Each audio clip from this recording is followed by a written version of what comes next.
back down to under 20 minutes.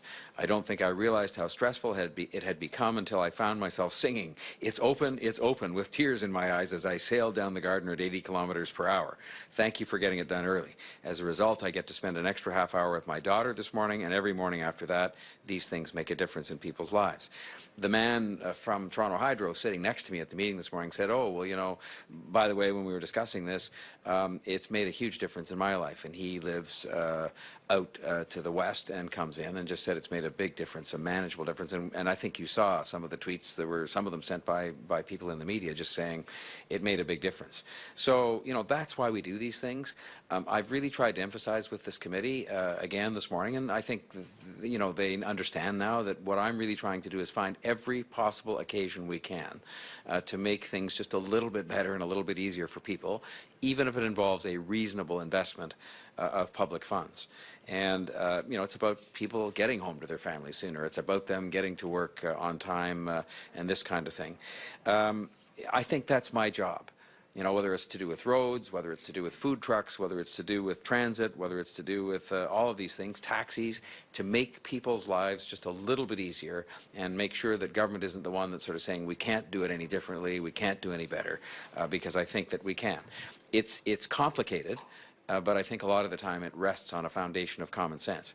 I want to just reiterate again, and I did it to this group this morning, which has representatives in it of the public service, to say that our public servants, and they were the first to say in the meeting this morning, backed up by a really cooperative contractor, got this done early, the Gardiner work, and were successful in doing what we set out to do. It wouldn't have been much good, and you'd have been on my case properly if we'd spent the extra money and the Gardiner hadn't opened early. But city staff met with the contractor. They worked out an arrangement. They were telling me this morning it was almost remarkable how they got pieces of equipment they didn't think could be put on the site to get things done faster and so on. And when you've got 160,000 people using the Gardiner every day, this is a place where I think we can apply that kind of effort and get some stuff done. Now, the next phase of construction on the Gardiner, because of course there's more to be done, will begin following the Pan Am Games in September, and they're coming to me at our next meeting with a report on how we might speed up parts of that. And again, we're going to have to look at how much of a difference will it make and what is the cost, and we'll have that, we will have that examination. I'll mention one other thing. They updated on the sort of examination of other eligible projects for the kind of hurry-up program this morning, and there's not a specific list I can share with you yet.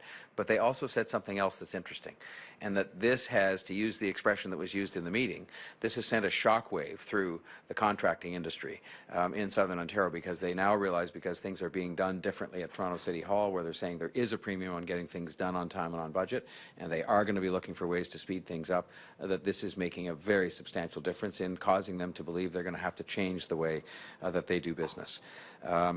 So I'll move on from there to say that we did have a short discussion this morning, mostly just to confirm that I will be receiving next month, meaning the month of May, a report that is going to recommend some changes to the way in which we allow private construction, mostly residential in Toronto, to rent lanes of traffic for extended periods of time.